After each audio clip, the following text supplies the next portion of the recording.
먼저 하나님의 말씀 민수기 14장 8절 9절 말씀을 제가 봉독하겠습니다. 여호와께서 우리를 기뻐하시면 우리를 그 땅으로 인도하여 들이시고 그 땅을 우리에게 주시리라. 이는 과연 젖과 꿀이 흐르는 땅이니라. 다만 여호와를 거역하지는 말라. 또 그 땅 백성을 두려워하지 말라.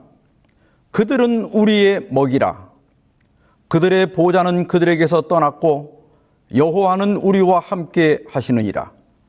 그들을 두려워하지 말라 하나. 지난주에 말씀드린 그리스도의 가상 7원을 해외 전도회를 2번이나 나가게 되어서 기한 내에 끝내지 못하고 이번 기까지 넘어와서 지난 시간에 마쳤습니다. 이번 기가 마치는 3월까지 3번의 시간이 남아 있어서 그리스도인 자질 중에서 중요하지만 자주 다르지 않는 3가지를 선택해서 말씀을 드리고자 합니다. 오늘은 그들은 우리의 먹이라, 이런 제목으로 긍정성에 대해서 말씀을 나누고자 합니다. 이 그림을 보십시오. 여기 기준 도형 3개가 있는데요.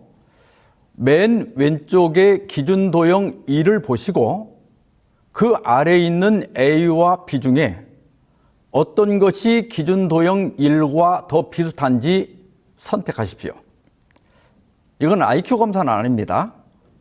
또 정답이 있는 것도 아니고요. 그냥 내 생각에 더 비슷하다고 생각되는 것을 선택하시면 됩니다. 선택하셨나요? 그러면 다시 가운데 기준도형 2를 보시고요. 그 아래 A와 B 중에 기준도형 2와 더 비슷한 것 하나를 선택하십시오. 맨 마지막으로 맨 오른쪽 기준도형 3과 그 아래 A와 B 중에 더 비슷한 것을 선택하십시오. 다 선택하셨죠?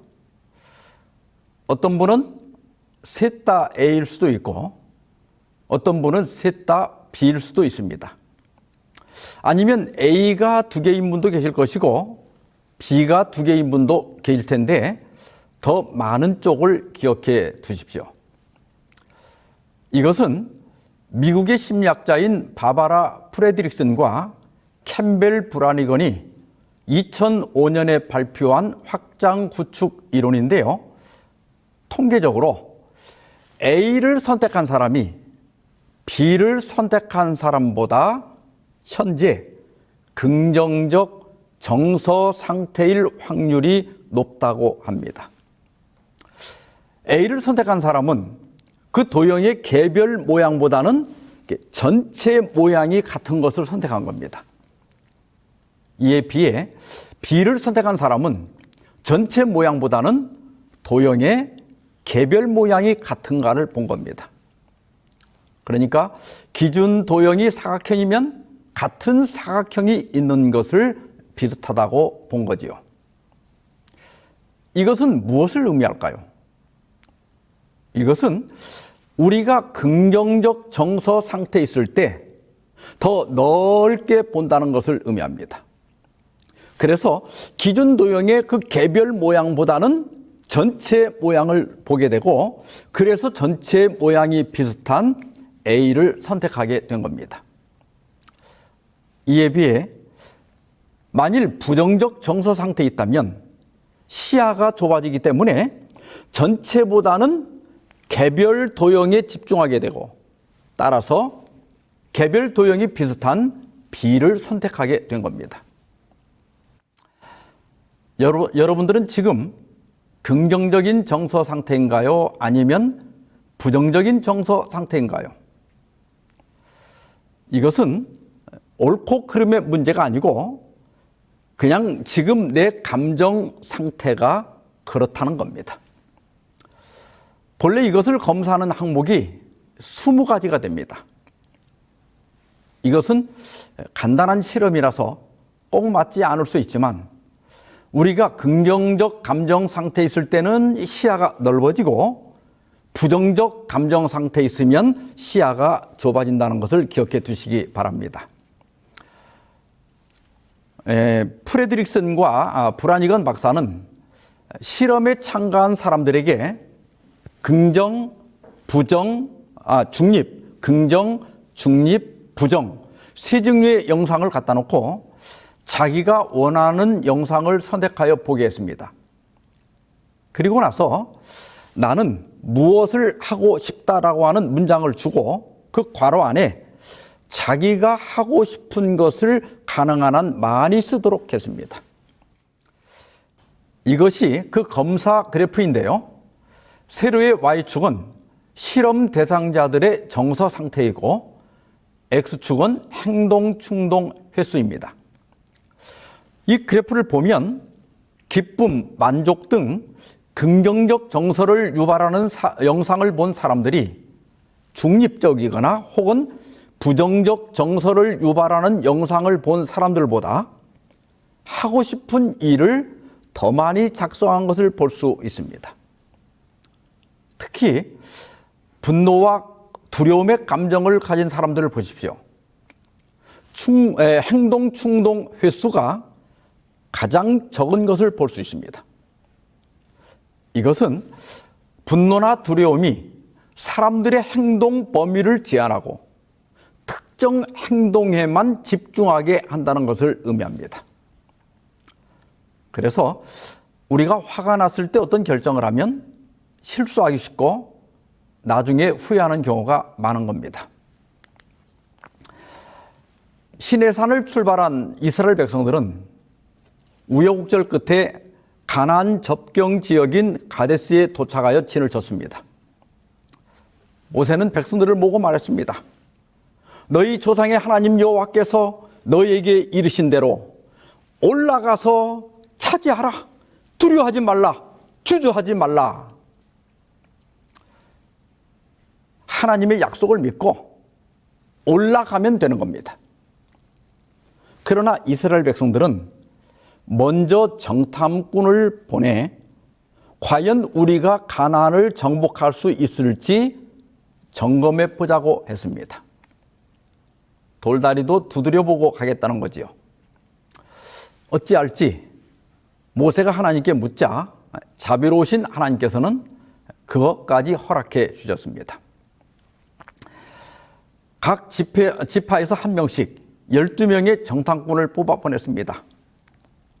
그들은 똑같이 가서 40일 동안 가나안 땅을 두루 돌아보고 왔습니다. 그리고 모세와 백성들 앞에서 보고를 했습니다. 과연 그 땅은 젖과 꿀이 흐르는 땅이었습니다 하면서 거기서 가져온 포도와 석류와 무화과를 보여주었습니다. 백성들은 환성을 지르면서 좋아했습니다. 여기까지는 12 정탐꾼의 의견이 같았습니다. 그런데 그 다음이 문제입니다. 10명의 정탐꾼들은 말하기를 다 좋은데 문제는 그 땅 주민들이 다 강하고 그 성읍들이 너무 견고하고 크다고 말했습니다. 가나안은 그림의 떡이라는 거죠. 희망이 절망으로 바뀌었습니다. 막 백성들이 웅성대기 시작했어요. 민수기 13장 30절 31절입니다. 갈렙이 모세 앞에서 백성을 조용하게 하고 이르되 우리가 곧 올라가서 그 땅을 취하자 능히 이기리라 하나 그와 함께 올라갔던 사람들은 이르되 우리는 능히 올라가서 그 백성을 치지 못하리라 그들은 우리보다 강하니라 하고 12명이 똑같이 보고 왔는데 갈렙과 여호수아는 우리가 능히 이기리라고 했고 다른 10명의 정탐꾼들은 우리는 그 백성을 치지 못하리라고 했습니다. 지금 갈렙과 여호수아는 긍정적 감정 상태에 있는 것이고 다른 10명의 정탐꾼들은 부정적 감정 상태에 있는 겁니다. 그리고 10명의 정탐꾼들은 이렇게 말합니다. 거기서 네피림 후손인 아낙 자손의 거인들을 보았나니 우리는 우리가 보기에도 메뚜기 같으니 그들이 보기에도 그와 같았을 것이니라. 이 말이 결정타였습니다. 백성들의 마음은 확고하게 부정적 감정 상태가 되고 말았습니다. 거인과 메뚜기의 대결이라는 거예요. 게임은 끝난 겁니다. 낙담한 이스라엘 백성들은 밤새도록 통곡하며 울었습니다. 시간이 지나자 반항과 폭동이 일어났습니다. 그들은 가나안에 올라갔다가는 우리는 전멸할 것이고 우리 처자들은 모두 노예가 되고 말 것이다. 차라리 새로운 지휘관을 뽑아서 애굽으로 돌아가자고 소리쳤습니다. 그리고 모세와 하나님이 애초에 가당치도 않은 약속을 해서 우리를 속였다고 비난했습니다. 굴욕과 절망을 느낀 모세와 아론은 회중 앞에 엎드렸습니다. 이 장면을 본 갈렙과 여호수아는 의분이 일어났습니다. 그들은 자신들의 옷을 찢으며 이렇게 말했습니다. 여호와께서 우리를 기뻐하시면 우리를 그 땅으로 인도하여 들이시고 그 땅을 우리에게 주시리라. 이는 과연 젖과 꿀이 흐르는 땅이니라. 다만 여호와를 거역하지는 말라. 또 그 땅 백성을 두려워하지 말라. 그들은 우리의 먹이라. 그들의 보호자는 그들에게서 떠났고 여호와는 우리와 함께 하시느니라. 그들을 두려워하지 말라 하나. 갈렙과 여호수아는 가나안의 거인과 메뚜기 같은 자신들만 보지 않았습니다. 그들은 긍정적 감정을 갖고 있었습니다. 그래서 좀 더 넓은 시야를 갖고 메뚜기 같은 자신들과 함께 하시는 여호와 하나님을 본 것입니다. 여호와께서 우리를 기뻐하시면, 다시 말해 하나님이 우리에게 주고자 하시면 우리는 가나안을 정복할 수 있다. 그들이 거인인 건 사실이다. 그러나 그들은 우리의 먹이에 불과하다. 그들이 크면 클수록 우리의 먹이가 많아질 뿐이다. 이 얼마나 감동적인 호소입니까? 이 얼마나 놀라운 믿음입니까? 그러나 이미 부정적으로 돌아선 백성들의 마음을 돌이킬 수는 없었습니다. 그들은 폭도로 변해 돌을 들고 달라들었어요. 그때 회막에서 하나님의 영광 쉐키나가 나타났습니다. 그리고 하나님께서는 모세를 통해 이렇게 말씀하셨습니다. 그들에게 이르기를 여호와의 말씀에 내 삶을 두고 맹세하노라. 너희 말이 내 귀에 들린 대로 내가 너희에게 행하리니 너희 시체가 이 광야에 엎드려질 것이라. 너희 말이 내 귀에 들린 대로 내가 너희에게 행하리라. 이 얼마나 엄숙한 말씀입니까? 다른 말로 하면 내 믿음대로 될지어다입니다. 우리가 아는 대로 이스라엘 백성들은 그들의 믿음대로 되고 말았습니다. 그들은 발길을 돌려 광야로 돌아가야 했고, 당시 20세 이상 된 사람들이 다 죽을 때까지 40년 동안 광야에서 방황해야 했습니다. 히브리서 3장 18절 19절입니다. 또 하나님이 누구에게 맹세하사 그의 안식에 들어오지 못하리라 하셨느냐? 곧 순종하지 아니하던 자들에게가 아니냐? 이로 보건대 그들이 믿지 아니함으로 능히 들어가지 못한 것이라. 이것은 불신과 불순종과 부정적 신앙의 결과입니다. 그래서 부정적인 감정, 부정적인 신앙이 위험한 겁니다. 긍정적 성격이나 부정적 성격은 타고난 것도 있고 또 그 양육 환경이나 경험에 의해서 만들어질 수도 있습니다. 어떤 사람들은 긍정성이 강하고 어떤 사람들은 부정성이 강합니다. 부정적 성격이 다 나쁜 것은 아니지만 우리가 보다 행복한 삶을 살고 보다 원만한 사회생활을 하기 위해서는 긍정성을 기르는 훈련을 해야 합니다. 그러면 긍정적 감정에는 어떤 유익이 있을까요? 서론에서 말씀드린 프레드릭슨과 브라니건 박사의 연구 결과에 의하면 긍정적 감정은 세 가지 차원의 자원을 구축하고 이것들이 개인의 성취나 또 사회 경제적 성공, 정신적 웰빙을 향상시켜서 전반적인 삶의 질을 향상시킨다고 합니다. 첫째는 신체적 자원 구축입니다. 환경을 통제할 수 있다는 자신감은 스트레스를 줄여 면역력 향상과 심장 질환 감소에 기여하고 이로 인해 수명이 연장된다.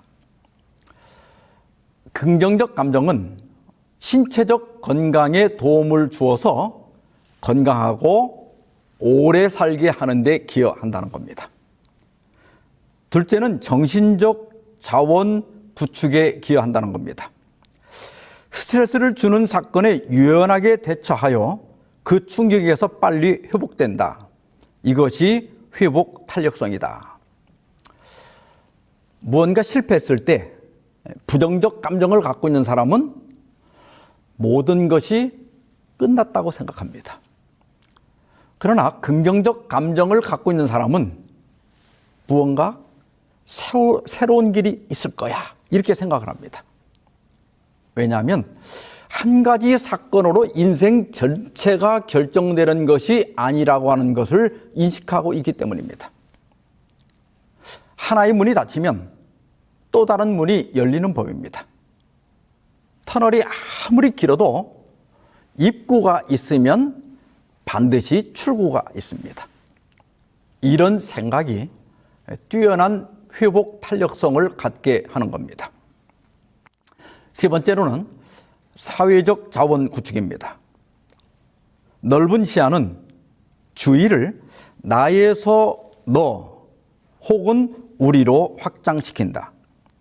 따라서 타인과 공동체를 돕는 행위를 통해 좋은 평판과 새로운 관계망을 확대하는 효과를 가져온다.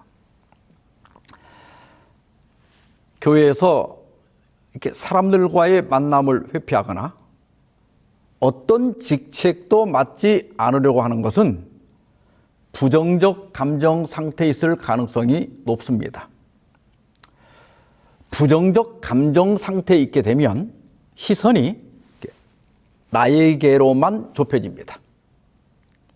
그래서 외로워하면서도 사람들을 회피해요. 이것은 건강하고 활기 있는 신앙생활을 저해하는 결과를 가져옵니다. 사람을 만나고 교회를 가는 것이 즐겁고 행복해야 하는데 오히려 스트레스를 받습니다.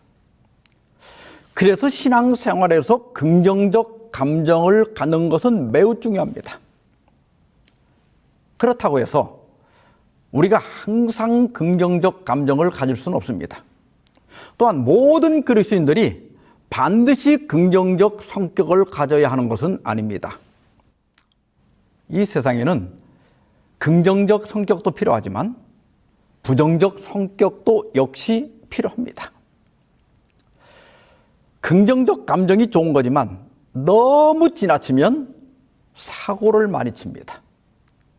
타당한 근거도 없이 그저 잘 될 거야, 믿음으로 밀고 나가, 이러면 이게 문제입니다. 저는 매일 걸어서 출근을 하는데 길가에 있는 많은 가게들이 새로 개업했다가 몇 개월 후에 문을 닫는 것을 봅니다. 또 몇천만 원 날렸겠구나 하는 생각을 하면 안타까움을 금할 수가 없습니다. 그래서 집사람은 저를 동네 이장이라고 부릅니다. 동네 이장처럼 걱정을 많이 한다는 거지요. 저는 장사는 잘 모르지만 여기서 저 가게가 될까 하는 의구심이 들 때가 있습니다. 그리고 몇 달 후에 보면 영락없이 문을 닫습니다. 긍정적 생각을 하기 위해서는 합리적인 근거가 있어야 합니다. 타당한 근거 없이 밀어붙이는 것은 절대 믿음이 아닙니다. 갈렙과 여호수아는 근거 없이 그들은 우리의 먹이라고 주장하지 않았습니다. 여호와께서 우리를 기뻐하시면 그들이 우리의 먹이가 될 수 있다는 겁니다. 여기에는 하나님께서 살아계시며 우리의 삶에 실제적으로 역사하고 계신다는 믿음이 있는 겁니다. 그리고 부정적 감정이 항상 나쁜 것은 아닙니다. 부정적 성격을 가진 사람들은 대개 현실주의자들이 많습니다. 그들은 돌다리도 두드려 보고 건너가는 성격입니다. 그래서 상황을 막연히 낙관하기보다는 철저히 분석하고 계산해서 결론을 내립니다. 이런 분들은 실수가 적습니다. 이스라엘 백성들이 가나안 땅에 들어가기 전에 정탐꾼을 보내서 어떤 길로 올라갈지 또 어떤 성읍으로 들어갈지 미리 계획하자고 했을 때 하나님께서는 그것을 승인하셨습니다. 교회 안에서도 그런 사람들이 필요합니다. 이것은 성격과 교회 직분 관계를 정리해 본 건데요. 긍정적이고 낙관적인 성격을 가진 사람들은 추진력과 인화력, 그리고 좌절에 대한 인내심이 필요한 목회자, 수석장로, 남수석집사, 선교회장, 안실학교장, 각부부장, 그리고 방문이나 문서전도 또 홍보 등의 직분에 더 적합할 겁니다. 부정적이고 현실주의적 성격을 가진 분들은 뛰어난 현실 감각과 정확성이 요구되는 재무, 서기, 여수석집사. 여수석집사는 식사 당번이라든지 각종 예식에 봉사하기 때문에 이쪽으로 분리를 했습니다. 그리고 지역사회 봉사에 도로가 회라고도 하지요.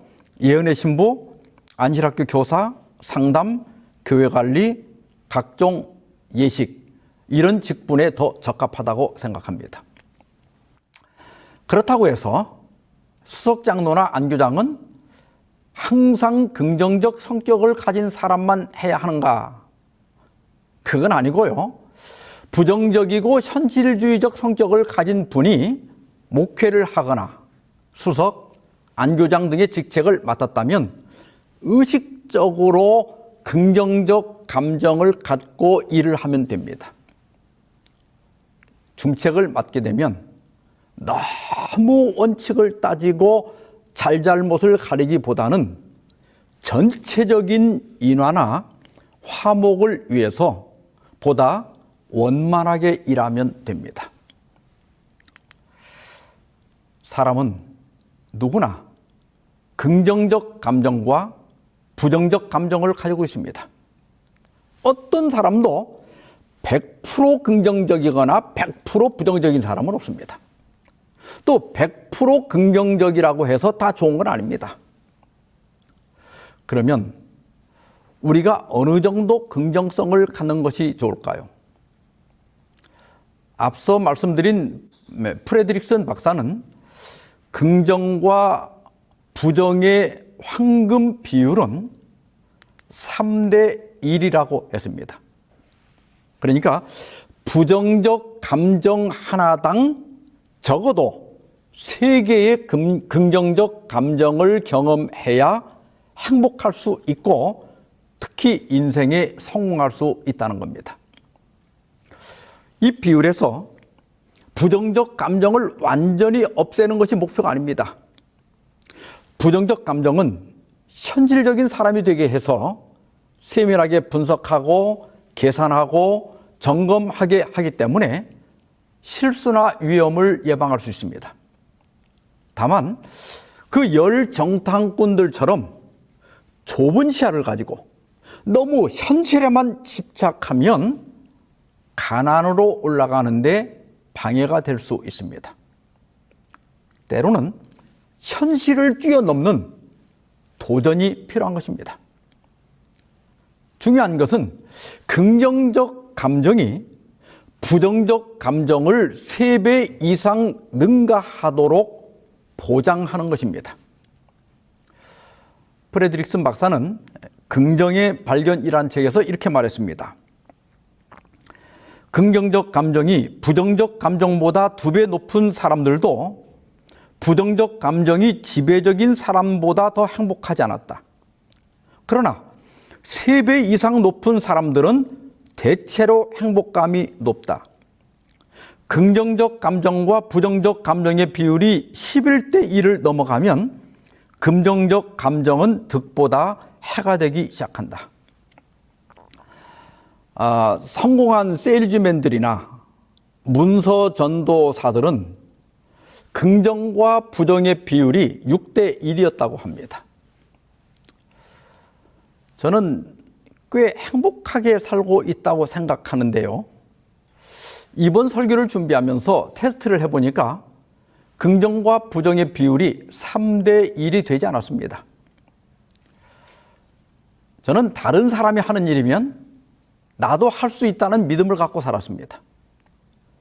그런데 목회 나오기 전에 문서전도 실습을 할 때 제가 할 수 없는 일이 있다는 것을 깨달았습니다. 대문배를 눌러서 아무도 없으면 얼마나 다행인지 모릅니다. 어쩌다 주인을 만나서 거절을 당하게 되면 그게 트라우마가 되어가지고 완전 의욕 상실에 빠져버리곤 했습니다. 저는 성격상 긍정 비율이 그렇게 높지는 않습니다. 그러나 제 삶에 매우 만족하며 감사하며 살고 있습니다. 그 이유가 무엇일까 생각해 보았습니다. 제가 얻은 결론은 제가 타고난 성향은 부정적이지만 제 스스로 어느 정도 감정 조절을 하고 있기 때문이 아닌가 하는 생각이 들었습니다. 미국의 동기부여 강사인 토니 로빈스 박사는 감정 조절을 위한 3가지 전략을 제시했습니다. 첫째는 생리학적 전략입니다. 신체 움직임을 통한 조절. 우리가 경험하는 모든 감정은 가장 먼저 몸이 느낍니다. 그래서 반대로 신체 움직임을 통해서 마음 상태를 바꿀 수 있다는 겁니다. 가령 자신감을 갖기 위해서는 심호흡을 하고 또 말을 크게 하거나 주먹을 불끈 쥐는 겁니다. 또 열정적인 마음을 갖기 위해서는 말을 빨리 하고 몸 움직임을 빠르게 하는 거예요. 이런 신체 움직임은 확실히 감정 조절에 도움이 됩니다. 둘째는 집중 전략입니다. 긍정적인 것에 집중하여 감정을 조절하는 겁니다. 전도사 시절에 하루는 밤잠 안 자고 열심히 준비해서 설교를 하고 있는데 어떤 집사님이 처음부터 계속 조는 겁니다. 그날 저녁에 집사람이 당신 설교하면서 오늘따라 왜 그렇게 소리를 지르냐고 하는 겁니다. 왜 그랬을까? 생각해 보니까 제가 그 조는 집사님에게만 집중하고 있었던 거예요. 나머지 졸지 않고 열심히 듣는 사람들이 몇십 배가 더 많았는데 그분들은 쳐다보지 않고 그 조는 사람만 바라본 거예요. 그날 이후 저는 조는 분들은 아예 쳐다보질 않습니다. 우리의 감정은 우리가 어디에 집중하느냐에 달려 있습니다. 실패한 것, 안 되는 것, 속상한 것보다는 내가 잘한 거, 누리고 있는 것들, 감사한 것들에 더 집중한다면 우리는 보다 더 행복감을 느낄 수 있습니다. 셋째는 언어 전략입니다. 긍정적 언어를 통해 감정을 조절하는 겁니다. 말은 내 생각을 나타내는 것이지만 그러나 내가 한 말에 의해서 내가 영향을 받습니다. 건강일보에 실린 긍정적인 좋은 말의 놀라운 위력이라고 하는 칼럼입니다. 어느 정신건강의학 교수에 의하면 말이 씨가 된다는 말은 뇌의학적 근거가 있다고 한다. 평소 부정적인 말을 사용하게 되면 자신의 청각기관을 통하여 이 부정적인 생각이 뇌에 저장이 되고 부정적인 호르몬을 분비하여 화난 표정, 짜증난 표정 등 자신이 부정적으로 변화되어 버린다고 한다. 또한 힘들어 죽겠다고 하면 그 순간부터 인체의 세포와 신경 등 모든 조직들이 죽을 준비를 하여 어깨가 축 늘어지고 몸의 기운이 빠지기 시작한다. 반대로 아무리 힘든 상황에서도 나는 할 수 있다, 나는 극복할 수 있다고 긍정적인 말을 시작하면 신체의 모든 조직들이 살아갈 준비를 하는 것처럼 말에는 각인 효과가 있다고 한다. 말에는 무슨 효과가 있다? 각인 효과가 있다. 힘들어 죽겠다고 하면 모든 세포들이 또 모든 신경들이 죽을 준비를 하고 나는 할 수 있다고 하면 시체의 모든 조직들이 살아갈 준비를 한다는 겁니다. 그렇다면 말은 나에게만 영향을 끼칠까요? 아닙니다. 다른 사람들에게도 영향을 끼칩니다. 야고보 3장 8절입니다. 혀는 능히 길들일 사람이 없나니 쉬지 아니하는 악이요 죽이는 독이 가득한 것이라. 내가 나에게 부정적인 말을 해도 기운이 빠지고 상처를 받는데 다른 사람이 나를 비판하고 책망한다면 그 상처가 얼마나 크겠습니까? 그래서 우리가 구원받은 그리스도인이라면 부정적인 말보다는 긍정적인 말을 더 많이 하도록 노력해야 합니다. 사도행전 319페이지입니다. 그리스도와 같은 사랑은 다른 사람들의 동기와 행위에 가장 좋은 해석을 가한다. 이것은 쓸데없이 그들의 잘못을 드러내지도 아니하고 불리한 보고에 열심히 귀를 기울이지도 아니하고 오히려 다른 사람들의 좋은 품성들을 기억하고자 노력한다.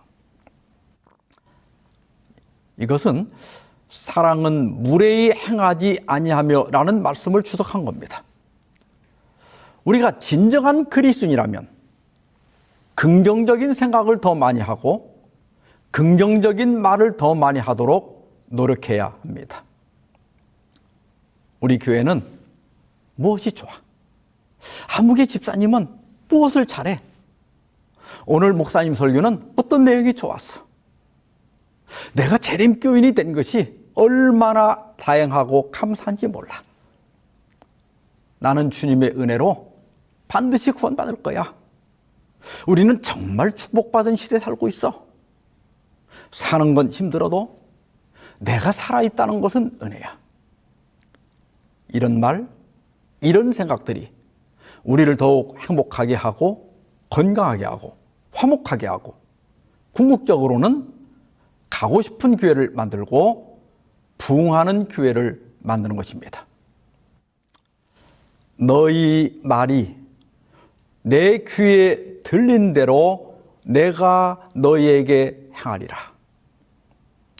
이 말씀을 기억하고 보다 긍정적이고 보다 적극적이고 보다 낙관적인 삶을 살아가시기를 주님의 이름으로 축원합니다. 기도하십시다. 자비로우신 하나님 아버지, 오늘 우리의 시야를 열어 보다 넓고 크게 보게 하시니 감사합니다. 우리에게 갈렙과 여호수아의 믿음을 주셔서 우리는 비록 메뚜기 같지만 우리와 함께 하시는 하나님의 능력을 보게 하여 주시옵소서. 저희의 생각과 마음과 입술을 주관하셔서 보다 더 긍정적인 생각과 긍정적인 마음과 긍정적인 말을 더 많이 할 수 있도록 도와주시옵소서. 나의 형편과 우리 가정과 우리 교회와 이 나라에 하나님께서 함께 하시는 것을 보게 하시고 보다 감사하며 살게 하여 주시옵시기를 예수 그리스도의 이름으로 기도하옵나이다. 아멘.